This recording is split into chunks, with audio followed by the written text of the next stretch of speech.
Perkenalkan, nama saya Gus Budi Santoso. Saya tempat tinggal dari Segaranakan, Cilacap. Dari kecil saya tinggal di sini.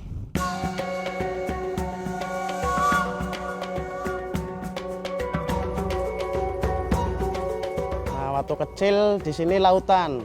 Waktu aku sering main ke situ sama teman-teman, tepinya situ tuh. Kiraan dari sini 500 meter lah. Nah, tapi sekarang waktu aku tumbuh besar di sini jadi dangkal.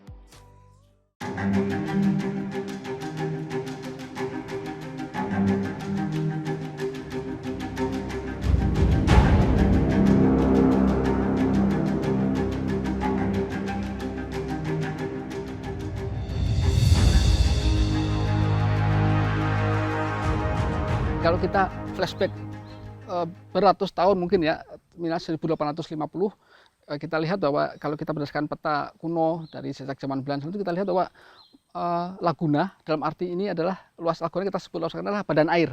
Itu sangat luas dan dalam. Itu sangat luas dan dalam. Kita melakukan penelitian ini sudah cukup panjang dan intensif sejak tahun 2019 itu setiap tahun minimal ke sini adalah 4 atau 6 kali ke sini. Itu jadi kita melakukan penelitian panjang dan kita melihat 1850 itu masih sangat luas, terutama di daerah Segara Anakan yang bagian barat, badan air masih sangat luas, tetapi terus mengalami penurunan.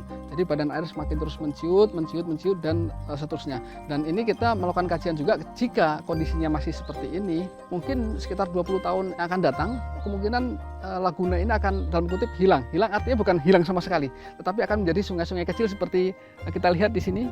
Ini sungai-sungai yang kecil, terus kemudian yang ada di sebelah sana itu nanti akan sangat besar, tapi itu akan mengecil karena adanya sedimentasi dan lain sebagainya.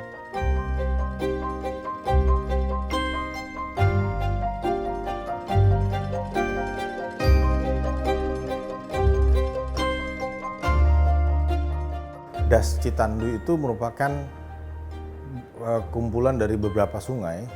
Ada 5 sungai utama yang masuk langsung ke lagun. Tetapi memang sungai terbesarnya yang melingkupi wilayah menjadi batas antara batas Provinsi Jawa Tengah dan Jawa Timur adalah Sungai Citanduy sendiri. Nah, termasuk juga ada beberapa sungai besar lain yang dia langsung masuk ke Segara Anakan tersebut.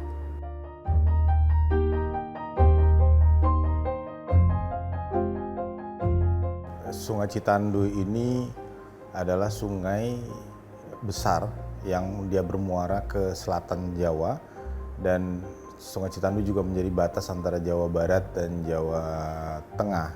Nah, Sungai Citanduy ini merupakan bagian dari Das Citanduy. Das Citanduy ini das yang cukup luas. Seluruh Das Citanduy ini bermuara ke Segara Anakan. Jadi memang air yang tumpah di Das Citanduy itu bermuara semuanya ke Segara Anakan. Hampir di seluruh das di Indonesia persoalannya adalah kecepatan dari pertumbuhan perkotaan yang ada di wilayah sungai, yang mendekati sungai itu cukup tinggi.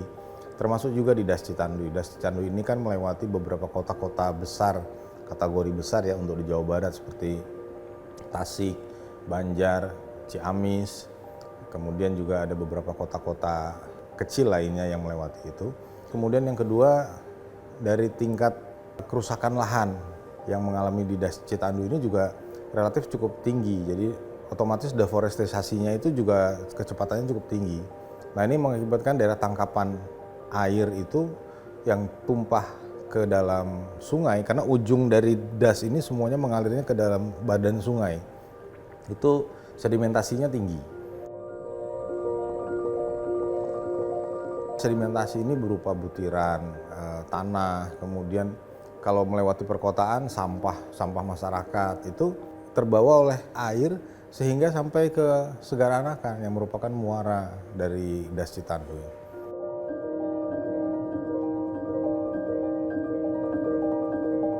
Kami mendapatkan data terakhir mungkin sekitar tahun 2000, hampir tahun 2020 atau 2019 ya. Itu data yang masuk itu tingkat sedimentasi per tahunnya itu sekitar 5 juta per tahun. Nah dari 5 juta yang masuk itu, yang mengendap itu 1 juta per tahun. Jadi bisa kita bayangkan dalam 10 tahun berarti 10 juta yang mengendap. Nah itu cukup mengganggu tingkat dari geometris atau tingkat dari penampang dari alur sungai atau alur tempat air keluar ke laut itu.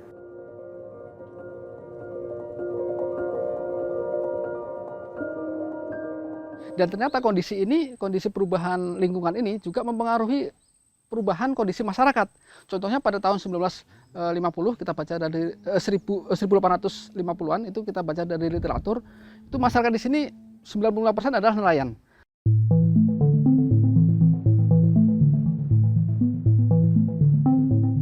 Hidupnya itu rumah-rumahnya di atas air, seperti suku yang ada di Kalimantan itu hidupnya di atas air, rumah-rumahnya di atas air. Nah kita lihat di daerah Motean ini tidak jauh dari sini itu dulu-dulunya adalah rumah di atas air. Nah kemudian terjadi sedimentasi, terjadi penangkalan-penangkalan, sudah jadi pulau, sudah menjadi rumah-rumah dan sekarang nyambung dengan Pulau Jawa, ada jembatan dan lama-lama akan menyambung. Jadi tidak akan ada lagi namanya dulu Kesansangan Nusa Kambangan karena dipisahkan oleh Segara Anakan yang luas. Itu sekarang udah mulai bahkan udah tersambung dengan adanya jembatan itu.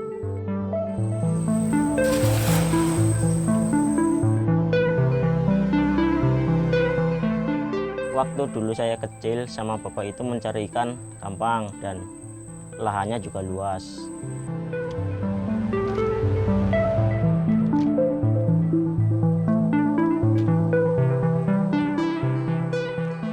Nah sekarang waktu semenjak ada pendangkalan, lahannya semakin sempit, itu mencari ikan susah.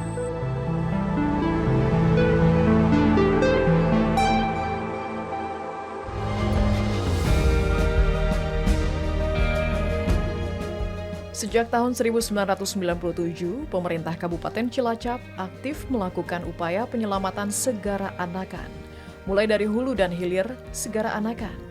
Tujuan utamanya adalah mengurangi sedimentasi di Segara Anakan Cilacap.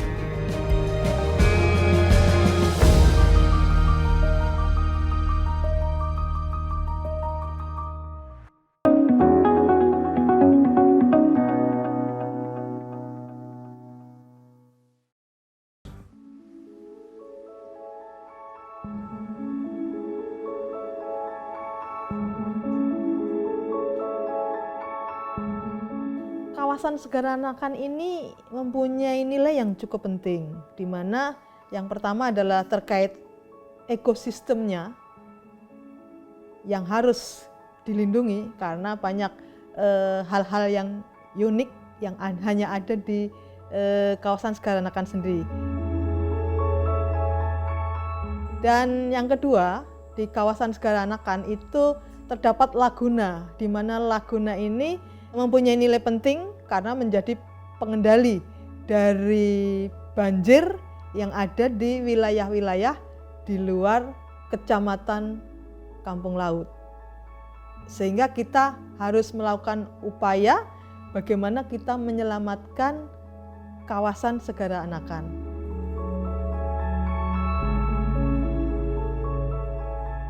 Pemerintah Kabupaten Cilacap pada tahun 1997 sampai 2001 melalui PMO SACDV, Project Manager Office Segara Anakan Conservation Development, melakukan upaya penyelamatan Segara Anakan melalui pengelolaan komponen A yang dilakukan bersama dengan Proyek Citanduri, melakukan upaya pengendalian banjir, penanganan sedimentasi, kemudian komponen B dan C ini dilakukan oleh PMO Segara Anakan, melakukan rehabilitasi mangrove, rehabilitasi upland, kemudian pengelolaan sumber daya perairan, sumber daya pesisir, kemudian pemberdayaan masyarakat.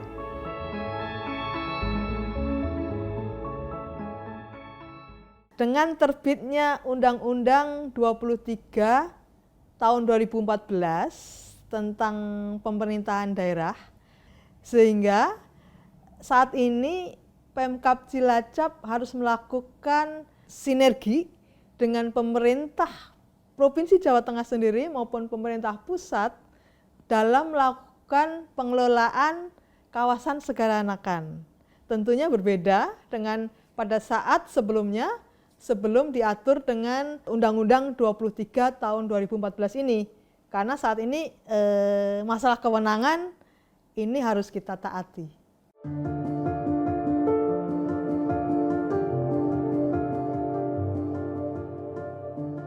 Pada tahun 2016, pihak Balai Besar Wilayah Sungai BBWS Citanduy, Direktorat Jenderal Sumber Daya Air Kementerian Pekerjaan Umum dan Perumahan Rakyat melakukan studi analisis dampak lingkungan atau AMDAL. Hasil studi BBWS Citanduy menunjukkan sedimen yang mengendap di bawah Sungai Citanduy dan mengendap di muara mencapai 1 juta meter kubik per tahun, sehingga perlu dilakukan pengerukan sedimen secara rutin.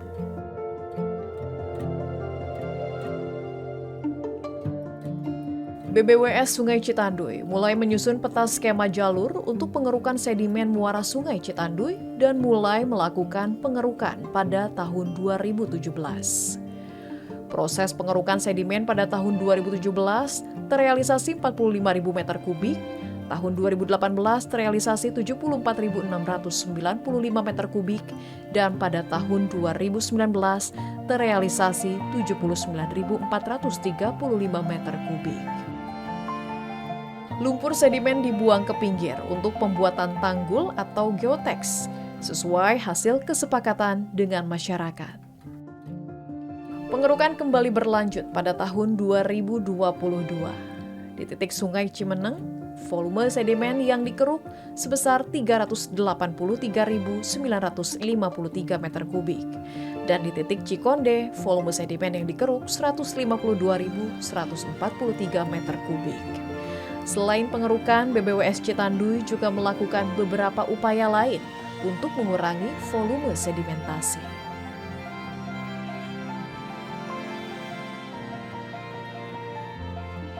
Memang ada beberapa upaya-upaya kami di wilayah hulu dari Segara Anakan tersebut. Salah satunya itu pembuatan cekdam. Jadi cekdam itu kami buat untuk menampung sedimentasi yang tumpah ke sungai supaya dia tidak terbawa ke wilayah hilirnya. Jadi air yang mengalir ke hilir, sedimennya tertahan di situ. Kemudian yang kedua juga kami juga membuat salah satunya upaya struktural lainnya adalah bendungan, kemudian pengerukan di muara di Segara Anakan. Walaupun dalam tanda kutip itu ada batasannya ya, karena pengerukan ini kan memindahkan itu menurut saya solusi sementara, karena wilayah daratan yang akan kita pindahkan ini kan akan jadi ada waktunya untuk bisa tidak seterusnya dipindahkan ke darat tersebut. Jadi menurut saya mungkin ada bagaimana pemikiran terobosan si sedimen ini bisa kita langsung buang jauh ke tengah laut. Itu juga merupakan satu pemikiran yang sedang kami coba dorong untuk dilakukan studinya itu.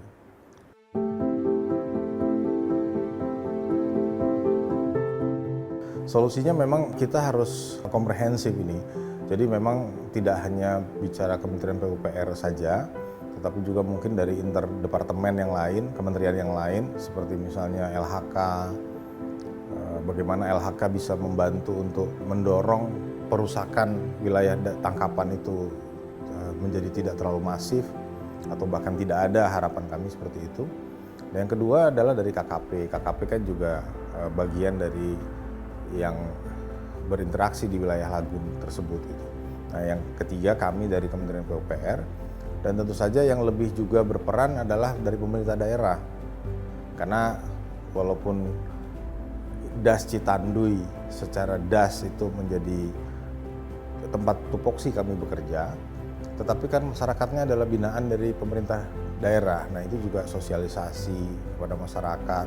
Itu kami harapkan juga dorongan dari pemerintah Provinsi Jawa Barat dan Jawa Tengah beserta kabupaten-kabupaten yang ada di dalamnya untuk ikut mendorong ini supaya tidak terjadi bencana di kemudian hari.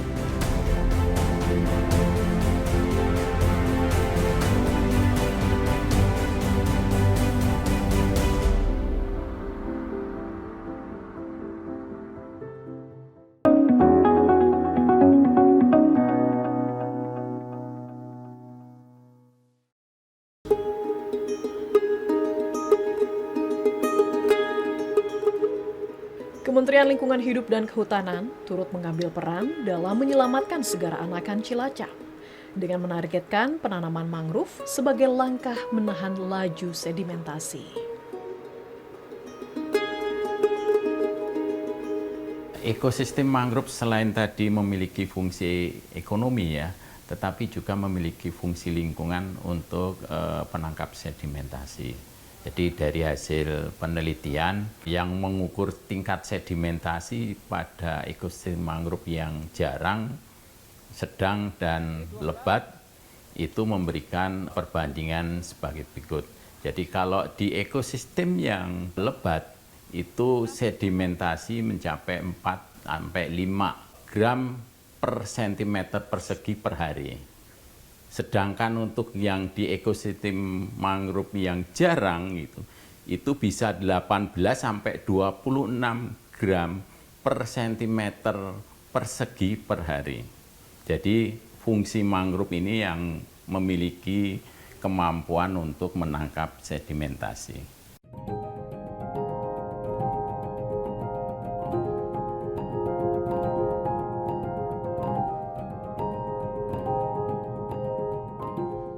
Sehingga kami mencoba dengan masyarakat dan perusahaan di sekitar itu melakukan kegiatan penanaman, kemudian bagaimana pemanfaatan ekosistem mangrove yang ada di situ. Kemudian bagaimana terkait dengan ekosistem mangrove tadi gitu ya. Maka kemudian bisa dikembangkan ekonomi dari ekosistem mangrove yang sudah ada ini perlu ditingkatkan. Jadi masyarakat ada imbal ekonominya dari ekosistem mangrove, baik itu terkait dengan wisata, tapi juga produksi ikannya, sehingga itu perlu kolaborasi juga dengan KKP gitu ya. Karena begitu ekosistem mangrove itu turun, maka seiring itu juga produksi perikanan yang ada di ekosistem mangrove tadi menurun juga. Nah, sehingga sekarang sudah mulai naik lagi, yang kemudian itu perlu didorong, disampaikan kepada masyarakat bahwa ini semua produksi pertaniannya meningkat itu, perikanannya meningkat itu karena adanya perbaikan ekosistem mangrove. Perkenalkan, nama saya Wahyono dari Desa Ujung Alang. Kami di sini sebagai ketua kelompok Krida Wana Lestari yang mengelola hutan mangrove yang ada di Segara Anakan. Kegiatan kami ya lakukan ini dari tahun 2000. Yang pertama kegiatan kami menanam ya setiap minggu sekali, setiap hari Jumat. Karena ini sebuah daya murni yang pertama kami berangkat dari keprihatinan sebenarnya. Sehingga kami untuk mengembalikan hutan yang ada di Segara Anakan ini memang tidaklah mudah. Sehingga kami lakukan penanaman yang terus-menerus sampai hari ini kita pun masih nanam. Padahal sudah 23 tahun. Tujuan pertama kami menanam dengan seluas-luasnya ini yang pertama untuk menekan pengurangan sedimentasi, karena di Segara Anakan sedimentasi sangat luar biasa, sehingga pendangkalan ini yang tidak bisa terbendung. Yang kedua itu untuk melindungi biota laut yang ada di Segara Anakan ini, karena jelas karena semakin lautnya semakin mendangkal, biota lautnya semakin mengurang. Kalau kami tidak pertahankan dengan tanaman mangrove ini, tentunya nanti para nelayan akan menjadi kerepotan, penghasilan akan menurun karena biota lautnya semakin mengurang. Nah, sehingga itu salah satunya yang kami lakukan, penanaman ini yang sampai hari ini tidak pernah berhenti.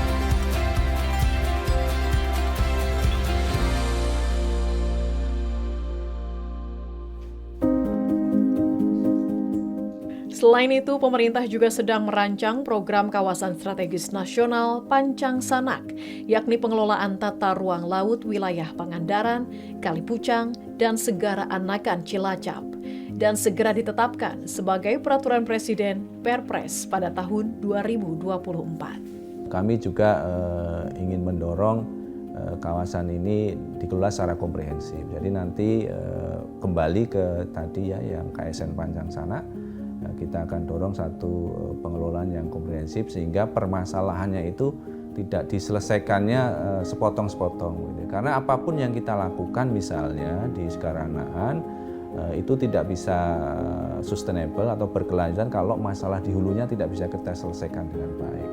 Jadi bagaimana pengelolaan hulu, pengelolaan sepanjang aliran sungai yang ada di Citandui, Cimeneng, dan Cikonde itu beserta dengan Segara Anaknya sendiri itu harus dalam satu kesatuan. Dan ini sebetulnya bisa menjadi juga contoh bagus ya bagaimana secara ekosistem, secara tingkatan pemerintahan, secara sektoral kita bisa mengelola kawasan ini gitu. Saya kira itu yang harus kita lakukan dan itu yang akan KKP lakukan.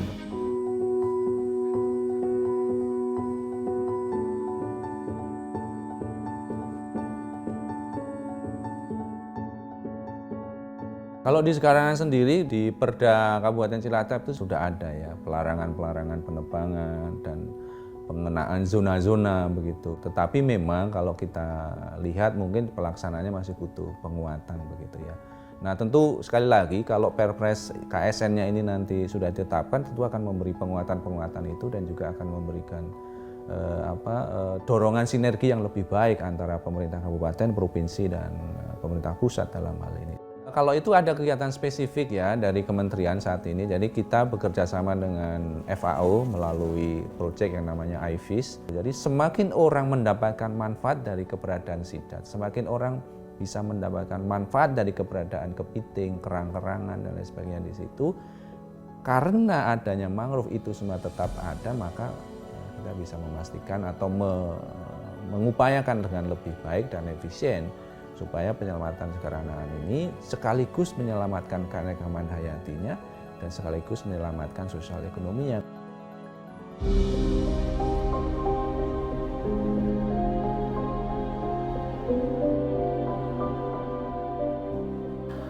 Beberapa upaya sudah dan dapat dilakukan oleh pemerintah kabupaten melalui Dinas Perikanan untuk meningkatkan atau menjaga biota perairan di Laguna Segara Anakan dan sekitarnya. Yang pertama dilakukan restocking ikan setempat yang sebelumnya banyak didapat ya, memang ikan asli di Laguna Segara Anakan kemudian menjadi berkurang, itu kita lakukan restocking. Contohnya beberapa komoditas seperti sidat, tawes, nilem. Kemudian juga dilakukan pembinaan masyarakat atau kelompok masyarakat untuk melakukan salah satunya penanaman mangrove atau rehabilitasi mangrove, terutama mangrove yang rusak, hutan mangrove yang rusak. Upaya penyelamatan Segara Anakan Cilacap adalah tanggung jawab bersama antara pemerintah pusat, pemerintah daerah, dan masyarakat. Saat ini, solusi utama penyelamatan yang dilakukan adalah mengurangi dan memperlambat sedimentasi Segara Anakan Cilacap, antara lain melalui pengerukan dan penanaman mangrove. Keberadaan Segara Anakan Cilacap sangat dibutuhkan untuk menjaga keseimbangan alam sekitar serta mempererat keharmonisan masyarakat dan alam.